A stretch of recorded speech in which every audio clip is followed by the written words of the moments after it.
Berikut adalah tips agar terhindar dari nyeri punggung. Yang pertama, saat kita duduk, pastikan punggung kita dengan posisi yang lurus tapi rileks dan bersandar dengan baik. Kedua, pastikan kedua tangan beristirahat dengan posisi membentuk 90 derajat di sisi kursi. Yang ketiga, pastikan kaki kita menyentuh lantai dan tidak terlalu terangkat. Nah, ketika sudah di posisi seperti ini, jangan terlalu lama. Apabila sudah 30 menit, pastikan kita berdiri, lalu melakukan peregangan sejenak. Nah, berikutnya adalah saat mengangkat barang. Ketika kita ingin mengangkat barang yang ada dari lantai, misalkan saya taruh di bawah seperti ini. Nah, berhati-hati, jangan langsung menyosor atau membungkuk untuk mengambil barangnya. Hal ini dapat menyebabkan nyeri pada punggung kita. Namun, lakukan gerakan ini. Bisa dengan jongkok, lalu mengambil barang, baru kita angkat, atau kita berlutut satu kaki, seperti ini, dengan tetap posisi lurus, kita ambil barangnya, lalu kita angkat, berdiri perlahan. Nah, yang terakhir adalah ketika kita tidur.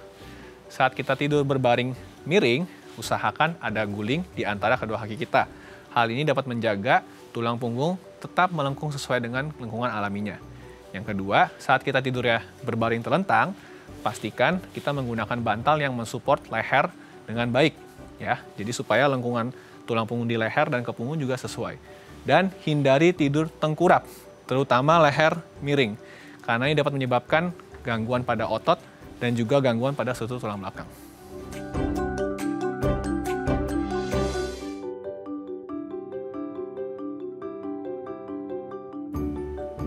Halo pemirsa, apa kabar Anda hari ini? Senang sekali saya Raden Mudas dapat kembali menemani Anda dalam sebuah program talkshow inspiratif. Ini dia Bincang Sehati.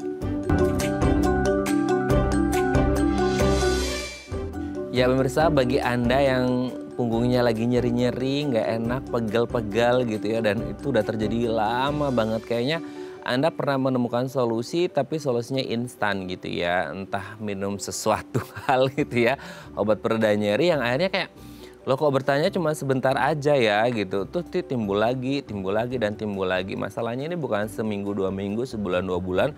Masalahnya ini udah menahun, udah tahunan Anda mengalami ini. Dan pastinya akan mengurangi kualitas hidup Anda ya. Kenyamanan, kebahagiaan, dan pastinya mobilitas Anda pasti terganggu gara-gara si nyeri punggung ini sendiri. Nah, apa sih yang menyebabkan kenapa seseorang bisa mengalami nyeri punggung menahun?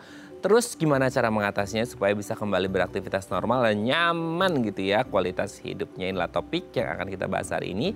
Tapi sebelum bahas itu kita akan bahas terlebih dahulu beberapa mitos atau fakta seputar nyeri punggung atau sakit punggung atau keluhan di seputar punggung Anda ya. Nah, untuk membahasnya telah hadir bersama kami di Studio Bincang Sehati ada Dr. Benedictus Altwin Ainsley, General Practitioner dari Rumah Sakit St. Carolus Sumarekon Serpong. Selamat pagi Dr. Altwin, apa kabar dok? Selamat pagi Mas Raden, kabar baik. Wah, it's nice to see you again here. Senang banget ya dok ya. Iya. Oke, dok, hari ini kita akan bahas seputar nyeri punggung. Ini tuh satu permasalahan mungkin yang dialami oleh banyak orang, terutama mungkin yang ada aktivitas berat kali ya, atau yang banyak pekerjaannya itu yang nggak statis. Dalam artian kayak, atau mungkin malah statis juga ya, yang duduk di kantoran. Saya jadi kepikiran, oh ternyata nggak hanya yang mobilitasnya tinggi dengan postural movement yang lumayan banyak, ternyata yang statis juga katanya itu ada ya keluhan orang-orang mengalami nyeri punggung. Nanti kita bahas ya. Kita bahas mitos faktanya dulu ya. Oke, siap. Yang pertama adalah pekerja berat rentan alami nyeri punggung. Ini tadi sempat saya mention. Pekerja berat itu kan ya pasti ada beban yang mereka pikul biasanya. Dan biasanya kan diangkat di bahu atau di punggung gitu ya. Misal kita kayak lihat di pasar-pasar atau di konstruksi itu kan benar-benar berat-berat banget.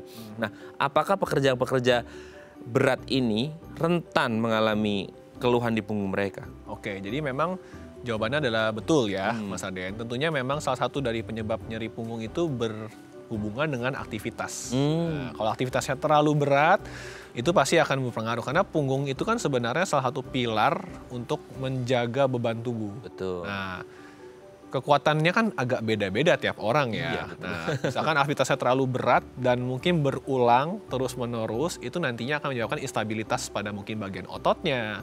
Atau bahkan mungkin ada sedikit-sedikit mulai kerusakan ya pada struktur tulangnya, struktur sendinya. Nah, itu akan menyebabkan nyeri punggung. Nah, mungkin sifatnya nanti bisa menahun, terus-menerus gitu. Terutama juga mungkin kita lihat dari faktor sisi ergonomisnya ya. Ya, kadang kan mungkin orang kerja berat, kerja kasar, nggak mikir ergonomis, Mas Aden. Yang penting asal bisa ngangkut. Itu ergonomis? Iya, yang penting bisa ngangkut. Caranya gimana pun saya angkut. Nah, mungkin dari salah cara ini pun bisa bikinnya sakit punggung. Nah itu ya, jadi banyak orang mungkin nggak tahu dengan ergonomis itu sendiri, akhirnya ya udah yang penting pekerjaan ini selesai gitu ya. Iya. Tapi Dok, boleh tanya nggak sih, kayak orang kan apa ya, istilahnya itu ala bisa karena biasa gitu ya. Iya. Itu kan proverb aja ya, tapi Iya, kan iya. dalam kenyataannya, dalam realita adalah orang tetap mengangkat berat dan itu pasti ngefek ke tubuh mereka. Betul. Kalau karena sesuatu kebiasaan yang udah jadi habitual action ya mereka, Oke. keseharian, kebiasaan mereka, dan mereka ngerasa kayak oke-oke aja kok Dok, saya udah jadi tukang panggul ini sudah puluhan tahun belum ada keluhan kok gitu. Nah, Oke. tapi kan nobody knows what happen di beberapa tahun kemudian itu gimana? Nah, jadi memang tetap tubuh bisa beradaptasi ya. Contohnya kita paling gampang lihat misalnya kayak orang-orang akrobat tuh, Mas Aden. Iya. Nah, bisa ya sampai lentur, sampai ngelipat-lipat Iya, apa betul. gitu kan. Kayak Tapi kan butuh proses kan. Iya. Nah, mungkin kalau kayak orang-orang seperti ini mungkin awal-awalnya dia dari saat masih muda lah istilahnya ya. Di saat mungkin secara struktur otot, struktur rongga tulang dan juga bantalan itu masih cenderung lebih elastis. Nah, karena dia cenderung masih lebih elastis, masih lebih bisa dilatih lah istilahnya gitu ya. Akhirnya dia beradaptasi dengan kondisi tersebut.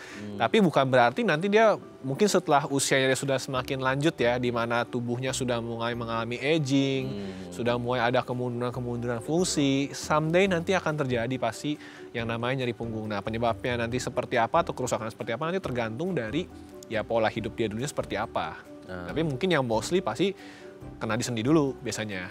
Karena yang pertama menopang tubuh kan di sendi Iya. dan tulangannya mereka ya. Jadi Betul. harus berhati-hati karena sendi itu ada di mana-mana termasuk yang ada di punggung. Makanya harus berhati-hati kalau Anda mungkin suka membawa beban-beban yang lumayan berat ya. Selain beban hidup ya Dok.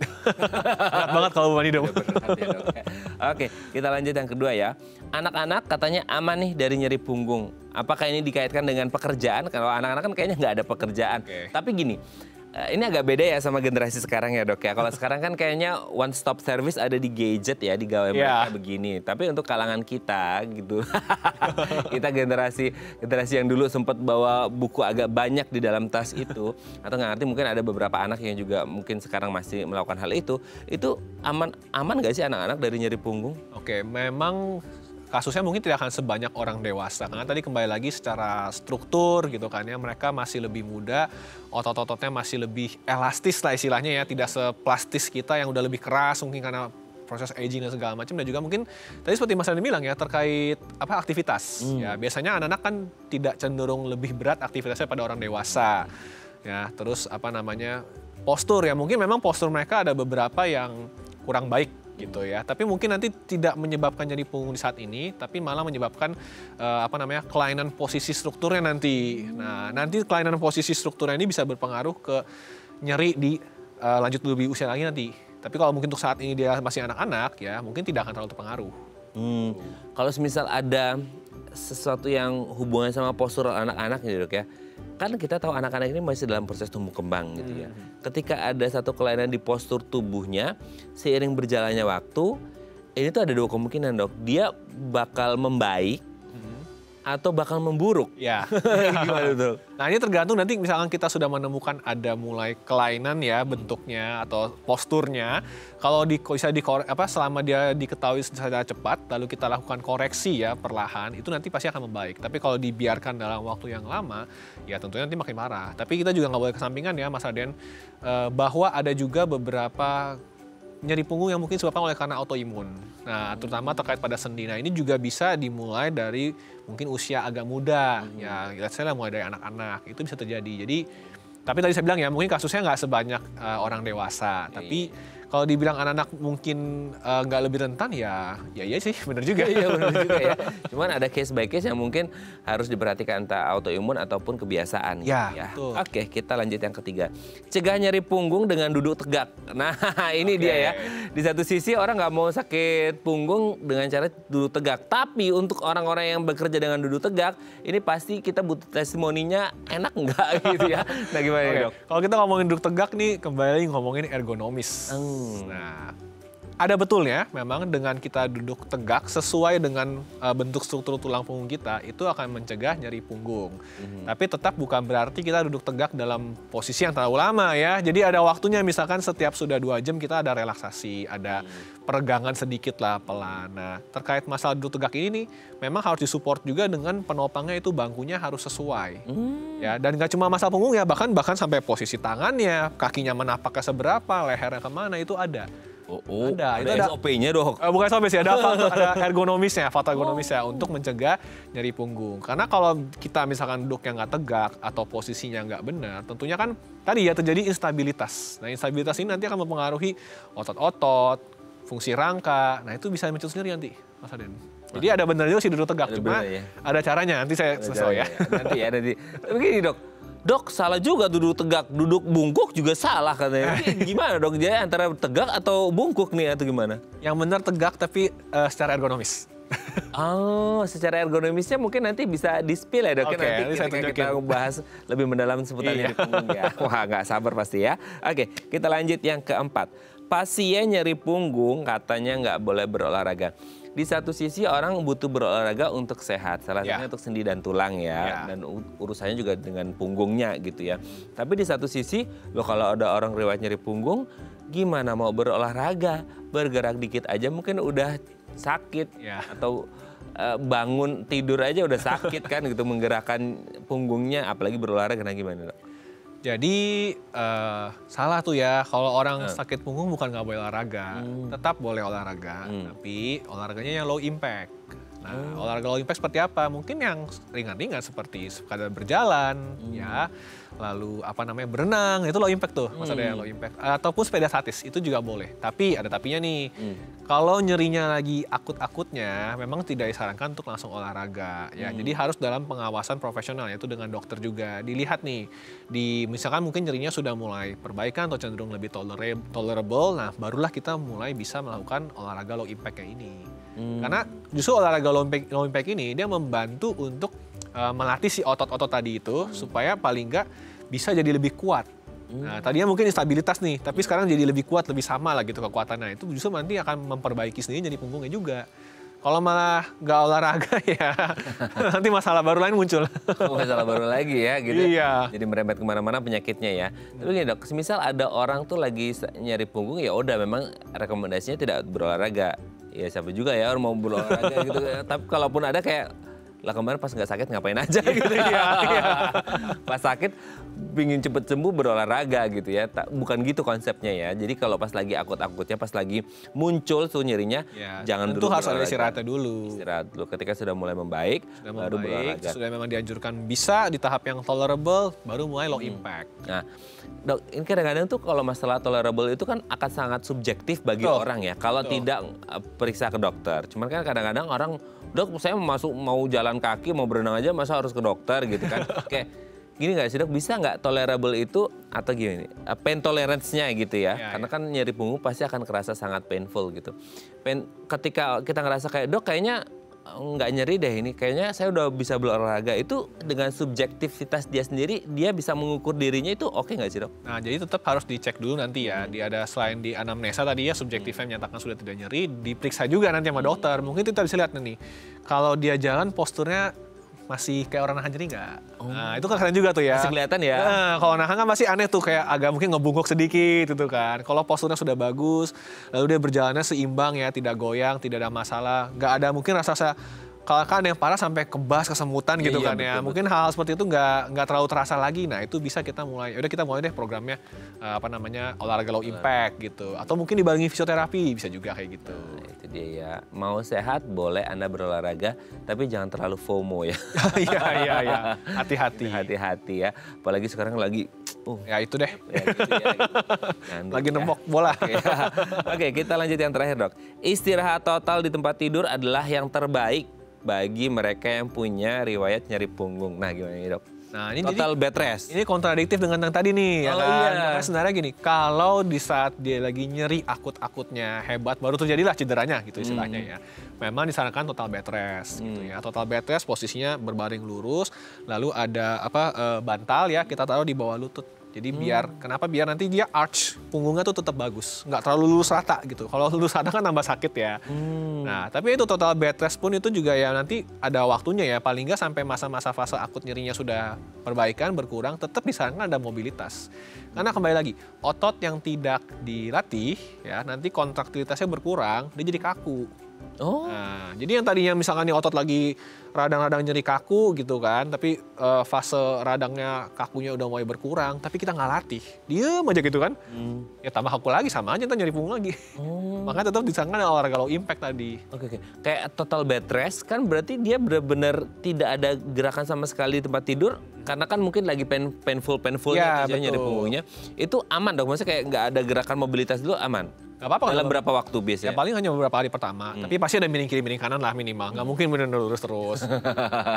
Kayak patung gitu. Iya, iya. Oke. Jadi memang harus disesuaikan dan kalau kan lagi-lagi kan orang ini yang ngerasain gitu ya. Ya, Kalau ya. lagi painful, lagi nyeri banget ya jangan bergerak terlalu banyak dulu. Kalau udah mulai membaik, nah baru bisa mulai bergerak kanan kiri dikit gitu supaya tidak terlalu ini ya apa. Ya jangan sampai dia dibiarin kaku gitu Mas Arden. Kalau dibiarin kaku terus ya sama aja gitu kan. Oke. Tetap harus ada mobilitas dikit-dikit ya. Iya, tetap Supaya ada. nggak kaku itu si otot dan lain sebagainya ya. Oke, thank you, Dok, sudah terjawab mitos faktanya. Nanti kita lanjut ngomong nyeri punggung ya. Oke, Di siap. segmen selanjutnya. Oke, pemirsa, kami akan kembali saat lagi. Tetap bersama kami di Bincang Saat.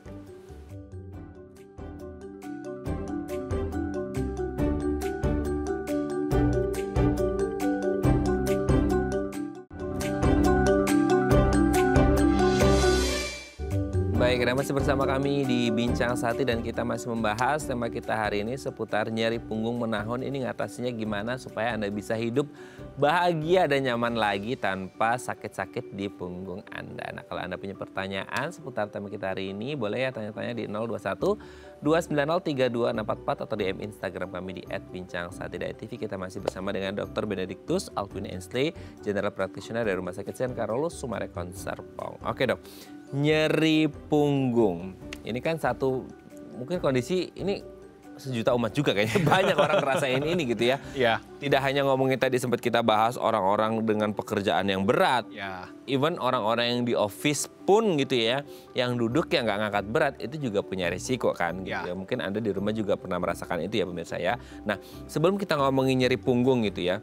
Ini kan satu keluhan yang muncul di punggung. Masalahnya punggung kan lumayan panjang ya. Iya. Dari pangkal leher sini sampai bawah kan gitu. Iya. Nah, itu tuh sebenarnya di struktur perpunggungan itu ada apa saja dan nyeri itu bisa muncul di titik-titik yang mana aja. Nah, oke, kalau kita mau bahas ini kita lihat dulu nih gambar struktur. Ada gambar strukturnya ya, kita lihat gambarnya coba ya. kita dulu ya gambarnya ya. Nah, ini kita lihat gambarnya struktur dari punggung kita. Nah, ini kalau bisa kita lihat Tapi punggung kita nggak warna-warni gini. nggak warna-warni. Ini region aja. Nah, Oh, iya. tulang punggung itu terdiri dari 24 penyusunnya. Ada 24. Banyak juga ya. Ya, nanti kalau yang warna kuning kita lihat ya Mas Aden. Ya, ini adalah tulang leher. Di situ ada 7 tulang. 7 tulang. Lalu turun ke bawah yang warna ungu, Ungu. itu ada 12. Itu adalah tulang yang menyusun rongga dada. Tulang punggungnya. Oh. Ya, dari bawah leher sampai ke rongga dada. Lalu yang ada warna ini merah muda atau marun ya? Merah muda lah. Iya, itu merah ya. muda. Nah, itu area lumbal. Nah, ini nih pinggang kita nih Iya, yang iya. paling strong. Lalu yang di bawah lagi ada namanya tulang sacrum tuh yang warna biru. Biru. Itu yang menyambung ke tulang pinggul kita ya dengan 5 tulang lainnya. Lalu yang paling bawah tulang ekor atau coccygeus. Nah, yang paling sering sakit yang mana? Yang lumbal. Oh. Ya, yang warna merah itu. Karena si lumbal ini dia Penopang paling berat ya. betul, dia kayak titik senternya penopang untuk kita postur tubuh bisa menahan beban, berdiri dengan tegap itu semua dari si lumbal. Nah, jadi dia memang perannya paling penting di sini untuk stabilitas. Nah, memang yang paling sering nyeri adalah di situ. Gitu. Itu memang murni karena dari penopang tubuh atau ada faktor-faktor yang lain? Nah, kembali lagi nih, kalau kita ngomong nyeri punggung, cuma ngomong nyeri punggung ya Mas Alin ya, sebenarnya luas ya. Nyeri punggung ini kan tergantung letaknya, Betul. tergantung rasa nyerinya seperti apa, ada gejala penyertanya atau tidak gitu kan. Nah, kadang kita nggak bisa cuma mikir kalau orang bilang nyeri punggung itu, oh pasti karena otot. Ya, nggak juga. Takutnya mungkin ada hal-hal lain yang mungkin bukan pada punggungnya, tapi menyebabkan nyeri di punggung. Contoh lah misalkan kan kita ada banyak organ ya di rongga perut kita. Itu juga ada organ-organ yang mungkin letaknya agak belakang dekat punggung. Nah, itu bisa misalkan dia mengalami sesuatu menyebabkan nyeri yang menjalar ke punggung. Itu juga orang bilangnya nyeri punggung kan? Oh gitu. Iya, bisa juga kan. Bukan masalah pertulangannya. Iya, cuma bisa kalau misalkan dia spesifik nyerinya di pinggang gitu ngomongnya ya. Punggungnya di pinggang gitu nyerinya. Nah, itu kita lebih berpikir, oh pasti ada something wrong nih di area lumbalnya nih. Apakah itu mungkin memang terkait sendinya, terkait tulangnya, terkait ototnya atau ligamennya gitu. Oh, berarti kayak mungkin selama ini ada orang, sorry kalau salah ya, kayak ginjal dan segala macamnya, kan mungkin kayak agak terdistract juga ya. Iya, betul. Kan seputar punggung gitu ya. Bisa, mungkin dia ngerasa kok punggungnya pegel ya, nggak enak ya gitu. Terus kalau dicek-cek, oh lokasinya spesifik nih, yaitu di di atas pinggang ya, di bawah ini nih sayap kita tuh kayak dua kiri kanan gitu kan. Kok rasanya kayak pegel, nggak enak. Nah itu bisa ya dari tanda-tanda penjalaran nyeri dari ginjal bisa kayak gitu. Oke. Tuh agak orang kalau ngukur sendiri mungkin nggak kedetek ya. Oh iya, makanya kalau dia kata kunci mau nyeri punggung, nah punggung luas nih. Yang mana yang sakit gitu ya. Oh, oke. Tapi kalau dia ngomong pinggang kan spesifik ya Mas Aden. Oke. Berarti kalau kita yang dimaksud nyeri punggung di sini adalah karena pertulangannya tadi seperti yang utamanya di lumbal, itu pasti kerasnya di sekitar pinggangnya. Lebih sering di pinggang, tapi bukan berarti hanya di pinggang. Cuma karena tadi saya bilang lumbal ini karena dia yang paling pusatnya untuk stabilitas, memang lebih rentan ada masalah-masalah di area situ. Tapi tidak menutup kemungkinan nyerinya sampai ke atas, ya bisa aja. Karena kan tadi tergantung lagi permasalahannya apa. Bisa juga permasalahannya di tulang atau sendi Mas Arden, tapi terjadi di atas. Bisa aja, tapi memang lebih sering di bawah. Oh, oke. Sekarang gini, kan semua manusia pasti punya struktur itu ya, secara normalnya gitu ya. Semua orang punya lumbal, tapi ada orang A yang lumbalnya nggak bermasalah, ada B yang lumbalnya bermasalah, yang akhirnya menimbulkan nyeri punggung yang lebih identik di sekitar area pinggang. Nah, ini bisa satu sakit satu enggak karena apa? Saya pikirin karena kalau ngomongin menopang beban tubuh, berarti apakah ini hanya terjadi pada orang-orang yang overweight atau obesitas sehingga ya kita tahu lah ya obesitas maka otomatis tubuhnya akan menopang lebih berat. So untuk orang-orang yang kurus, they're safe gitu, mereka aman atau gimana? Nah, kita bahas faktor resiko nih Mas Arden ya. Memang betul salah satu faktor resiko penyebab nyeri punggung terutama area pinggang ya itu adalah beban tubuh. Ya, terutama kalau misalkan obesitas. Ya, tadi kemana si punggung ini sebagai penopang untuk stabilitas dan supaya tubuh kita bisa tegap gitu kan. Kalau dia bebannya terlalu berlebih, dia kan akan neken terus kan. Nah, itu antara nanti ototnya nggak kuat, ya jadi nyengkrem, atau sendinya yang bermasalah, yaitu bantalannya. Mungkin kehimpit. Nah, itu bisa. Kedua, faktor resiko lain apa? Misalkan olahraga terlalu berat. Ya, jadi ada mungkin beberapa jenis olahraga terlalu berat yang gerakannya terlalu ekstrim ya.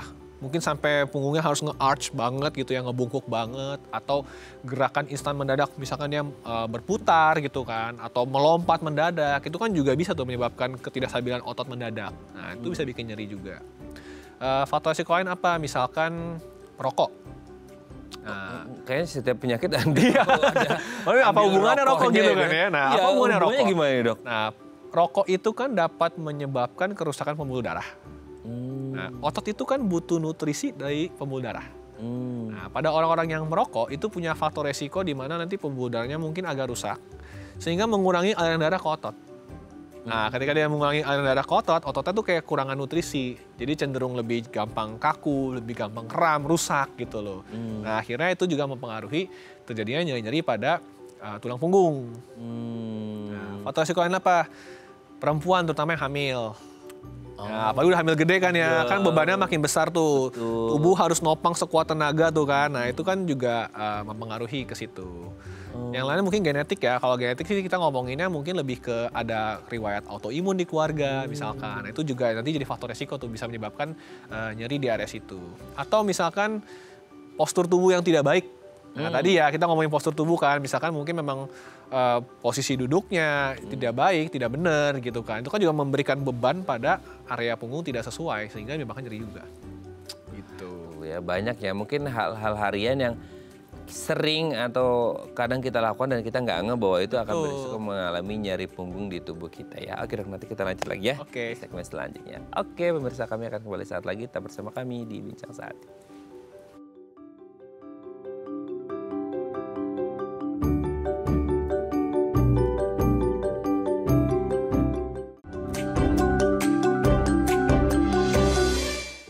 Baik, Anda masih bersama kami di Bincang Sehati dan kita masih membahas tema kita hari ini seputar nyeri punggung menahun, gimana cara mengatasinya. Kalau Anda punya pertanyaan seputar tema kita hari ini, boleh ya tanya-tanya di 021-290-3244 atau DM Instagram kami di @bincangSehati.tv. Kita masih bersama dengan Dr. Benedictus Aldwin Ensley, General Practitioner dari Rumah Sakit St. Carolus Sumarekon Serpong. Oke dok, sebelum kita ngomongin ke nyerinya nih ya, tadi kan ada beberapa faktor risiko yang dokter sebutkan. Nah ini mungkin sebagai pengingat kita bahwasanya sekarang kan banyak yang juga olahraga ya. Tadi kan ada olahraga yang tiba-tiba melompat salah. Nah gini, itu tuh hanya terjadi pada orang-orang yang FOMO, dalam artian kayak mereka nggak pernah even kayak warming up-nya atau secara bertahap gitu. Terus tiba-tiba yang harusnya mulai dari olahraga rekreasi jadi olahraga prestasi ala-ala atlet gitu ya. Sehingga badannya kaget entah overuse atau overtrain. Or even sekelas atlet profesional pun bisa. Nah tentunya kalau yang bukan atlet ya, yang baru-baru mungkin tidak pemanasan, tidak pernah melakukan gerakan tersebut tapi tiba-tiba mencoba, itu akan lebih rentan. Karena tadi ototnya tidak di warm up, ya tidak pernah dilatih, mungkin udah ada instability juga, terus tahu-tahu gerakannya ekstrim. Nah tapi bukan berarti atlet pun bebas. Atlet pun juga kan meskipun dia sudah warm up, sudah terlatih, tapi at sometimes mungkin karena dia terlalu pressure-nya berlebih ya, non-stop, dan gerakannya mungkin lebih ekstrim dari biasanya karena terpacu adrenalin, itu juga bisa menyebabkan terjadi juga sama juga. Cuma mungkin ya lebih yang kita yang nggak pernah pemanasan ya atau gerakan ekstrim mungkin lebih rentan. Sama ini dok, kalau orang-orang yang trauma ya, maksudnya kayak kecelakaan jatuh posisi terduduk, terutama karena di tulang ekornya kan mungkin bisa menjalar ke atas, juga bisa berisiko nggak sih? Nah, ya kita coba lihat struktur tulang lagi. Boleh kita lihat struktur tulang lagi ya. Di sini ada apa saja ya? Saya yang jelasin. Dan mungkin kayak ngerasa akhirnya kayak ada sarafnya yang nggak enak gitu. Nah, nah ini nih, kalau kita di struktur tulang yang sebelah kanan ya Mas Aden, itu antara tulang dengan tulang ada kayak bantalan tuh yang warna biru. Oh, warna biru itu ya? Ya, jadi bantalan itulah yang menyebabkan tulang kita tuh punggung bisa nekuk, bisa apa gitu kan. Oh, bisa fleksi. Betul. Nah, si bantalan sendi ini ya, itu bagian luarnya namanya annulus fibrosus, bagian dalamnya nucleus pulposus. Nah, pada proses aging ya, si annulus fibrosus ini yang luar ini semakin lama semakin mengeras. Karena mulai kehilangan struktur kolagennya. Gitu. Harusnya kan dia agak-agak lentur-lentur gitu kan, nyaman. Itu alami. Memang biasanya alami proses aging. Selain dari proses aging, mungkin ya tadi dia terlalu kena trauma atau misalkan beban berlebih terus-menerus dalam waktu jangka panjang yang lama gitu. Lama-lama kan dia ketekan akhirnya rusak. Nah, kalau kita lihat di tulang punggung itu yang sebelah belakang Mas Aden, yang ada kayak nonjol, prosesus spinosus nyebutnya. Iya. Nah, sama ada bulat kalau misalkan katanya di situ ya, kayak ada bulat tengahnya itu. Ya, bulat tengah di antara warna ya. Ya di antara warna yang si biru itu. Nah, itu tuh sebenarnya saraf tepi kita dari otak itu keluar dari situ cabang-cabang. Nah, keluar banyak banget. Nah, pada suatu ketika terjadi mungkin trauma ya, ataupun proses aging, ataupun tiba-tiba kita menekan beban yang terlalu berlebih karena proses yang tidak ergonomis, si annulus fibrosus itu ketekan ya, pecah. Keluarlah nucleus pulposusnya. Cus. Nah, nucleus pulposus yang keluar ini menghimpit jalur saraf yang keluar dari si titik bulat-bulat tadi itu, dekat prosesus spinosus. Berarti gini dong, maksudnya nyeri punggung itu samakah dengan yang mungkin selama ini kita dengar kayak saraf kejepit atau gimana? Nah, ini salah satu contohnya kalau dari saraf kejepit. Nah, gejalanya akan berbeda. Kalau mungkin hanya nyeri punggung biasa, mungkin lebih ke muscle instability ya, muscle cramps ya, atau muscle strain lah gitu istilahnya. Jadi memang ototnya kaku oleh karena mungkin tadi bisa macam-macam otot kaku nih. Mungkin elektrolitnya tidak seimbang, kurang magnesium, kurang kalsium, gitu kan, atau kurang kalium. Atau olahraga terlalu berat tadi, bisa kan muscle strain jadinya, ototnya kayak kesleo lah anggapnya. Nah, atau tadi yang paling ekstrim HNP, karena bebannya berat banget, gitu kan. Tadi yang saya bilang bantalannya kehimpit, terus pecah isinya keluar, ibarat kayak makan klepon. Digigit muncat ya gitu ya. Cerot. Ya, gigit muncat kan. Nah, ini ketimpa, set keluar. Nah, dia keluar, dia neken tepi sarafnya. Itu yang disebut sebagai hernia nukleus pulposus. Hernia nukleus pulposus. Hernia itu artinya adalah penonjolan keluar. Oh, selama ini kita mungkin kata hernia itu kayak turun berdoa. Ya, itu juga salah satu jenis hernia. Nah, hernia pada nukleus pulposus. Isinya keluar. Nah, isinya yang keluar ini menekan si tepi saraf yang keluar. Nah, tergantung titik mana dia mengalami hernianya itu, akan mengalami gejala berbeda. Misalkan paling sering di area lumbal. Karena tadi saya bilang lumbal itu kan yang dimana dia paling sebagai penopangnya untuk kita bisa berdiri dan beban. Nah, ketika dia menekan, nanti bisa gejalanya apa? Mas Adrian? Pertama, nyerinya pasti tajam. Kayak tusuk-tusuk gitu kan. Okay. Dan mungkin bisa sampai kesemutan sampai ke kaki. Menjalar. Nah, ada juga misalkan penekanannya tidak terlalu ekstrim, itu dia nggak kesemutan satu kaki, tapi mungkin kesemutannya hanya di ujung area betis. Bisa begitu ya? Iya, karena kan tergantung penjalanan saraf ya. Di area betis, di area ujung-ujung tumit atau ujung jempol. Rasanya kayak dikit-dikit dong, kayak agak kebas-kebas atau lemes, nggak bisa diangkat. Ternyata pas dilakukan scan sama dokter atau dilakukan pemeriksaan fisik, oh ternyata tanda-tanda hernia nih di nukleus pulposus. Nah, hernia nukleus pulposus ini menyebabkan saraf kejepit. Gitu. Wah, perjalanannya gitu ya. Tapi sebenarnya gini dok, ketika ini gejala-gejala ini muncul, itu tuh dia sifatnya akut atau kronik sih, dalam artinya kayak dia progresivitas perburukan itu akan muncul seiring perburukan di punggungnya gitu. Oke, kalau yang nyeri punggungnya karena tadi masalah otot, ya itu bisa bersifat kronis juga.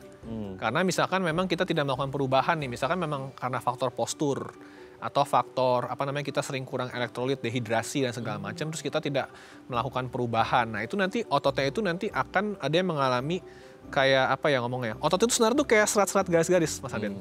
Nah, ada titik-titik di mana nanti ototnya itu karena mengalami kram dan kerusakan, dia kayak ngebulat-bulat kayak benang krut gitu loh. Oh, benang kusut. Ya, namanya taut band. Kita nyebutnya taut band. Nah, taut band ini bisa bertahan lama dan bikin nyeri yang terus-menerus. Nyeri terus lama aja nyeri terus kayak gitu. Nah, sama hal juga dengan HNP. Ini kan kita ada nonjol nih, kena saraf kan. Itu kan nonjolnya nggak bisa langsung dibalikin. Butuh waktu lama. Nah, itu bisa bikin nyeri dalam waktu yang lama juga. Gitu. Wah, ternyata seperti itu ya. Jadi memang harus diketahui kalau orang sudah mulai nyeri-nyeri gitu ya. Iya. Tapi itu dia stay atau hilang timbul sih dok? Nah, biasanya sih kalau nyerinya bukan karena hernia nukleus pulposus, pasti nggak menetap.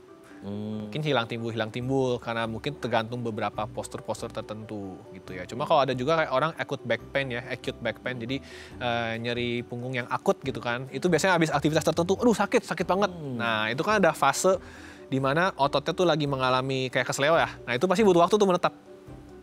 Nah, cuma nggak mungkin menetap lama. Cuma kalau misalnya nyerinya yang bersifat nyeri cuma sedikit, kita tolerir, itu bisa menahun nanti. Masalahnya tuh orang kayak tubuhnya kadang-kadang mengompensasi nggak sih, kayak mencoba beradaptasi, padahal itu sebenarnya sakit gitu. Betul. Nah, tapi kalau yang nyerinya menahun ini, kita juga harus jangan lupa memikirkan faktor stres. Stres? Ya, orang yang mengalami stres itu hormon kortisolnya meningkat. Nah, hormon kortisol yang meningkat itu menyebabkan si otot ini kaku karena persiapan untuk fight or flight. Jadi kalau orang stres itu kan ada respon tubuh menyiapkan mau fight atau mau flight. Biasanya ya misalnya mau ngelawan atau mau kabur nih gitu kan. Nah, dia under lot of pressure terus dalam waktu yang lama. Itu ototnya tuh kayak tegang terus, bersiap untuk kayak untuk melawan gitu kan. Kayak seolah kita mau melawan sesuatu itu. Tegang, kontraktur terus dalam waktu yang lama. Itu nyerinya mungkin kayak masih setolelir, tapi tegang terus dalam waktu yang lama. Itu lama jadi nyeri kronis nanti. Nah, itu ya. Jadi jangan mengompensasi anomali dalam tubuh ya. Segera pergi ke dokter ya untuk mengatasinya. Oke dok, nanti kita lanjut lagi ya di segmen selanjutnya ya. Oke pemirsa, kami akan kembali saat lagi kita bersama kami di Bincang Sehat.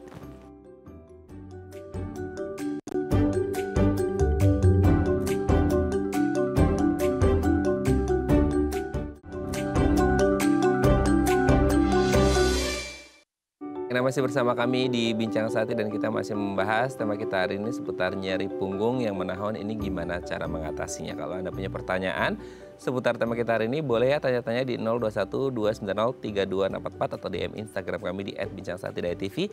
Kita masih bersama dengan Dr. Benedictus Altwin Ensley, General Practitioner dari Rumah Sakit St. Carolus, Summarecon Serpong. Oke Dok, sebelum kita lanjut ini ada penelpon. Kita sapa terlebih dahulu ya. Halo, selamat pagi, dengan siapa di mana? Ya, saya dari Hari, Jakarta. Oh Pak Hari, ya Pak Hari, Jakarta gimana Pak Hari? Iya baik. Ya, ini saya mau nanya sama dokter nih, Pak Raden bisa ya? Siap Pak Hari. Pak Hari, silakan. Iya, saya kalau bangun tidur tuh ya, selalu badan kayaknya agak kaku atau sakit gitu, jadi kalau mau dibangunin. Oke. Kalau duduk juga kelamaan tuh bangun agak ngilu tuh di bagian apa ya? Punggung, pinggang. Pantat ya, Pak. Oh, agak pantat ya, Pak. Iya, kalau duduk kelamaan. Oke. Ada kesemutan nggak Pak Hari? Rasa kesemutan kebas? Sih enggak ya. Kesemutan kebas nggak ada ya? Nggak ada. Oke. Pernah terjatuh lalu kena jatuh terduduk atau kena di punggung gitu pernah Pak Hari? Oh, dulu waktu masih muda ya. Pernah sih. Pernah dari riwayat berarti ya? Iya. Sehari-hari Pak Hari masih ada kerja atau aktivitas tertentu yang berat mungkin? Oh, enggak sih, saya sudah enggak. Ini ya kadang-kadang aja nih kerja di rumah dulu ini pegang ngangkat-angkat. Oh, oke. Dulunya riwayatnya waktu muda pekerjaannya lebih ke kantoran atau aktivitas luar, Pak? Fisik banyak kan ya. Oh, banyak fisik ya. Iya. Oke. Boleh tahu usia Pak Hari sekarang berapa Pak? Saya sekarang 76. Wah, suaranya masih muda gagah ya Pak Hari ya. Saya kira 56 tahun tadi Pak. Iya, 76 masih aktif. Semoga sehat selalu ya Pak Hari ya. Baik, Terima kasih Pak Hari, kita akan coba jawab ya. Terima kasih. Iya. Terima kasih kembali Pak Hari. 76 tahun nggak kayak 76 ya. Iya.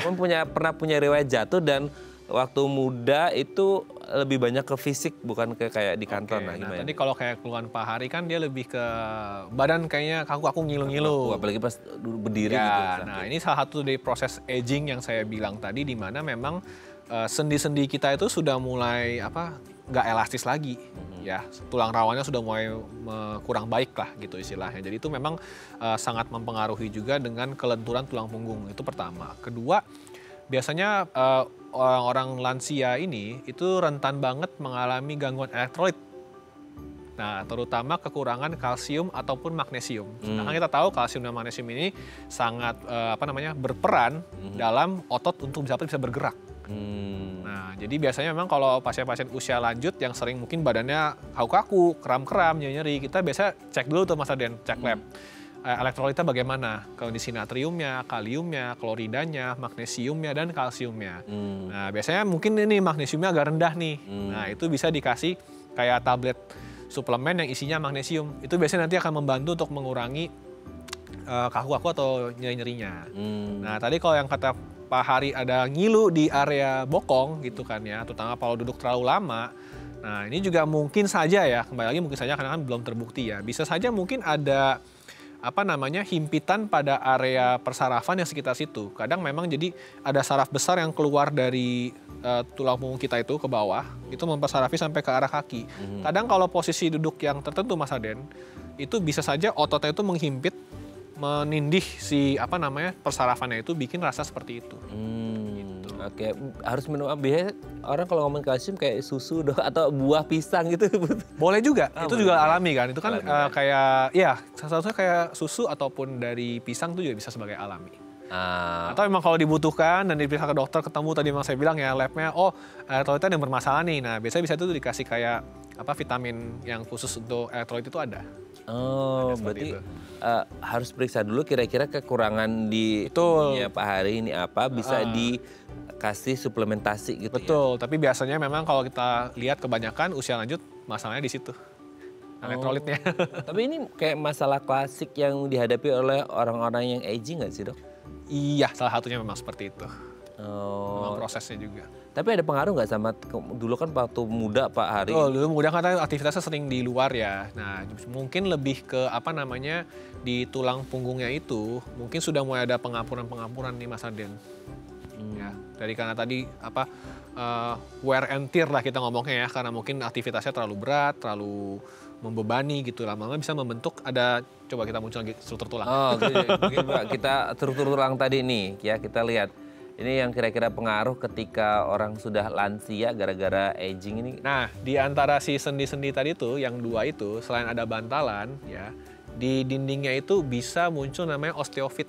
Atau pengapuran. Ini yang sebelah kanan ya, Dok ya? Iya, sebelah kanan. Yang dua, nah, itu kayak ujung runcing-runcing gitu, Mas Adrian, terbentuk dari pengapuran tulang. Nah, itu kadang nyut-nyut juga tuh, nusuk-nusuk ke otot iya, nusuk-nusuk ke saraf juga iya. Kenapa dia harus lancip ya? Ya ini karena deposit proses pengapurannya itu dan peradangan menahun oleh karena dari kerusakan sendinya itu. Gitu. Oke. Jadi memang harus diwaspadai kalau sudah mulai proses aging seperti itu ya. Oke, semoga ini bisa menjawab pertanyaan Pak Hari yang ada di Jakarta ya. Oke, selanjutnya kita ada penelpon lagi ya. Kita sapa terlebih dahulu. Halo, selamat pagi. Dengan siapa di mana? Pagi. Oke, sepertinya terputus. Nanti kita coba lagi setelah break ya, Dok ya. Oke, pemirsa, kami akan kembali saat lagi bersama kami di Bincang Saati.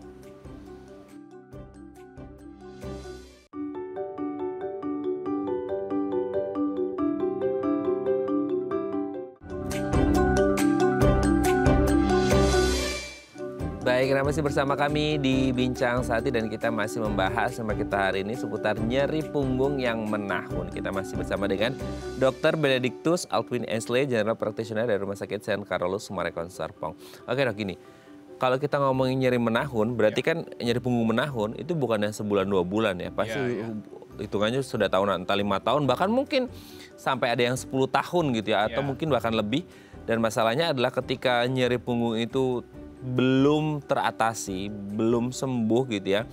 Sehingga banyak orang yang harus benar-benar bed rest dalam waktu entah mingguan, bahkan bulanan, mungkin juga tahunan, yang menghambat mobilitasnya. Yang ditakutkan adalah stiffness ya, kekakuan dari otot-otot dan lain sebagainya, sehingga ya akan ada risiko-risiko yang lain yang mengintai. Bukan hanya masalah nyeri di punggungnya, tapi juga bisa merembet kemana-mana. Nah, kalau ada kondisi seperti ini, misal ada pemirsa yang menonton dengan kondisi yang serupa, entah 10 tahun sudah mengalami nyeri punggung, terus bed rest total udah berbulan-bulan. Nah, kira-kira apa yang harus dilakukan, Dok? Nah, jadi kalau misalkan kita ngomong ekstrim ya masalahnya udah 10 tahun nih, gitu loh. Kita harus pikirkan apakah ada keterkaitan autoimun di sini. Nah, jadi satu penyakit yang cukup terkenal, ya, penyakit autoimun di tulang punggung yang tersebut sebagai ankylosing spondylitis atau bambu spine. Kenapa dibilang bambu spine? Karena sekeras bambu. Bayangin tulang punggung sekeras bambu. Jadi itu adalah proses autoimun yang menyebabkan si bantalan sendi tadi tuh, yang si anulosibrosis, itu hilang. Jadi tulang ketemu tulang, Mas Aden. Tulang ketemu tulang, lurus, stiff. Sakit terus nonstop. Nah, itu kalau emang seperti itu pengobatannya menahun dan jujurnya sulit sembuh ya itu ya. Nah, jadi mungkin kalau yang lama-lama seperti itu perlu dipikirkan nih, apakah mungkin ada kemungkinan autoimun. Nah, itu memang ceknya harus lebih komprehensif sih. Komprehensif ya, dan harus telaten gitu ya, Dok ya. Betul. Dok, ini ada penelpon lagi. Oh, ada penelpon lagi. Kita sapa ya. Oke, ayo. Halo, selamat pagi. Dengan siapa di mana? Selamat pagi. Selamat pagi, dengan Pak. Bapak siapa di mana, Pak? Saya Iwan dari Medan. Pak Iwan di Medan. Silakan. Selamat pagi, Pak Dokter. Ya, selamat pagi Pak Iwan. Silakan Pak Iwan. Pak Dokter, dari penjelasan tadi saya kan alami seperti Pak Dokter yang cerita. Ya. Mungkin udah saya MRI, hasilnya mungkin ada masalah di L3, L4, L5 sama S1. Oke. Itu hasil MRI. Ya. Jadi udah saya selama ini kan konsumsi obat, mungkin obatnya obat anti nyeri ya. Iya. Terus dibantu dengan fisioterapi. Iya. Tapi ini obatnya konsumsi ini kejadian saya udah saya alami 4 bulan yang lalu. Oke. Jadi belakangan ini saya ada ke dokter MRI, dikasih obat, terus disuruh bantu fisioterapi. Iya. Nah, cuma saya mau tanya Pak Dokter, itu sampai kebasnya di ujung jari ini, kayaknya ujung jari ini agak berkurang tenaga ujung jari kakinya ini. Kok saya goyang gitu, saya lawan ini nggak bisa. Itu efeknya lebih ke sana. Jadi kayak dokter tadi cerita masalah ada hernia ya. Hernia yang tadi mungkin itu atau gimana. Jadi gimana selanjutnya petunjuk dokter untuk saya selanjutnya gimana? Sekarang obatnya saya udah fisioterapi, mungkin obatnya mau saya kurangi. Sudah saya coba kurangi satu macam. Sakitnya jadi bertambah. Kalau nggak konsumsi obat tambah sakit. Jadi ini selanjutnya gimana petunjuk dokter? Obat ini kan udah mau habis. Baik. Siap, sudah jelas dok? Sudah jelas ya. Baik, terima kasih Pak Iwan yang ada di Medan. Kita akan coba jawab ya, mengingat waktu kita juga mepet banget dok. Kita cuma punya 3 menit terakhir dok. Siap. Mungkin bisa dibahas Pak Iwan dan sekaligus pengobatan secara umumnya. Nah jadi kalau dari kasus Pak Iwan sudah minum obat, sudah fisioterapi belum membaik. Nah ini tetap harus dilihat lagi progresivitas dari penyakitnya. Apakah himpitannya semakin parah atau tidak. Nah memang kalau di mana seperti kasus Pak Iwan, di mana nanti obat dan fisioterapi tidak membantu, pilihan terakhir adalah pembedahan. Pembedahannya apa? Ada macam-macam caranya. Ada yang secara konvensional tuh dibuka, dibedah ya? Ya dibedah. Jadi si bantalannya dibuka, dibedah, dibalikin lagi posisinya. Ada yang pakai heat wave, ya, cuma masukin kayak probe laser di heat wave. Ada yang pakai endoskopi, cuma kamera kecil buat ngebenerin. Nah itu pada kasus-kasus yang memang semakin lama himpitannya semakin menekan dan tidak ada perbaikan. Atau ada juga yang lain yang misalkan tidak terlalu invasif adalah disuntik di titik tersebut, di antar sendinya, dimasukin obat anti radang. Itu biasanya anti nyerinya bisa bertahan sekitar hampir 6 bulan. Tapi tidak menyelesaikan masalah. Hanya untuk mendistraksi pain-nya aja ya? Betul, mengurangi peradangan daerah situ dan mengurangi nyerinya. Tapi tetap memang tadi seperti kasus Pak Iwan, obatnya sih harus tetap dilanjutkan.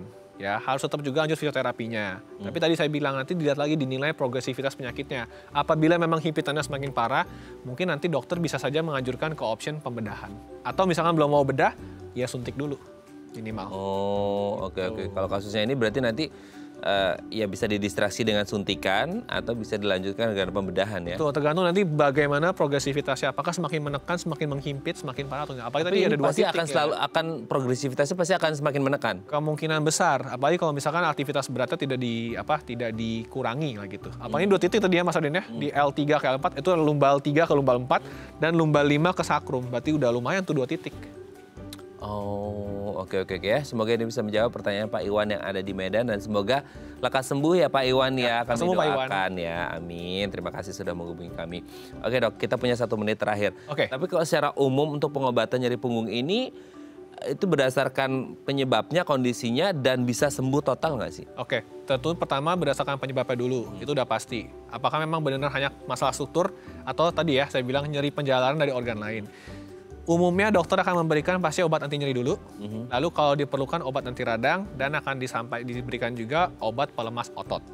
Nah, tata laksana lain apa? Bisa dengan misalkan home remedy ya, kita misalkan punya balsam anget, boleh. Nah, kompres-kompres anget, boleh gitu kan. Atau fisioterapi. Fisioterapi pun juga ada beberapa modalitas. Ada yang disetrum-setrum listrik, ya, itu untuk mengganggu aliran sarafnya itu supaya tidak memberikan sinyal nyeri. Ada juga dilatih, dipijat, dimassage, dikasih heat wave juga ya biar ototnya nyeri. Atau yang terakhir ini yang juga lagi sering dilakukan ini namanya dry needling. Dry needling. Dry needling. Jadi ditusuk jarum seolah-olah seperti akupuntur, tapi yang melakukan adalah dokter saraf. Nah, tadi kan saya belum ngomong Mas Adi ada namanya taut band kan? Yang ototnya kayak kriwel-kriwel kayak senawut. Nah, taut band ini kalau lagi diperiksa ditekan sama dokter itu berasa sebagai namanya trigger point atau titik nyerinya. Nah, itu akan ditusuk dengan jarum. Lalu nanti dia akan mengurai. Lalu kekakuannya akan berkurang dan akan keluar endorfin, ya hormon alami yang memberikan rasa tenang dan menghilangkan nyeri. Waduh, sangat luar biasa. Terima kasih sudah menjelaskan secepat kilat dok. Karena waktu batasi kita, next time kita harus ngobrol lagi ya. Ada yang telepon lagi tapi nggak bisa kita angkat. Thank you dok ya. Saya terus salam untuk keluarga di rumah dan teman-teman di rumah. Terima kasih Mas Aden. Selamat pagi. Oke pemirsa, itu tadi perbincangan kita dengan Dr. Altwin. Semoga bermanfaat ya. Dan jangan lupa untuk terus menyaksikan konten-konten inspiratif kami di platform The Eye Plus. Saya Raden Batlias pamit. Sampai jumpa dan selamat kembali beraktivitas di hari Rabu yang indah ini. Dan ingat jaga kesehatan punggung Anda supaya nggak mengalami sakit. Buat yang teleponnya belum diangkat, kami mohon maaf karena waktu membatasi kita. Sampai jumpa.